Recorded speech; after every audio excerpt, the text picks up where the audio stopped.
Do your knees hurt? Many people have pain in their joints, knees, elbows, and hands, but they think this is because of aging. Do you think so too? If you have this problem, this cinnamon, pineapple, and orange juice is a highly efficient natural remedy for treating and alleviating knee and joint pain.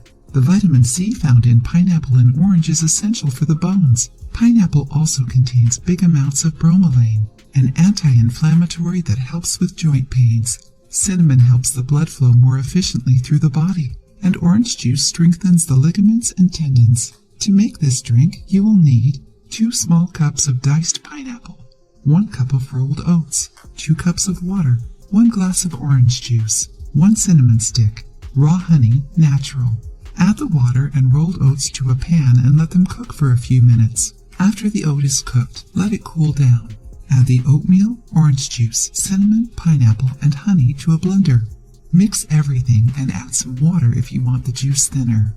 For better results, it is recommended to drink the juice daily. After 5 days, you should notice a total improvement in your knee and joint pains. So, did you like this recipe? Try it and share it with us if you notice any improvements.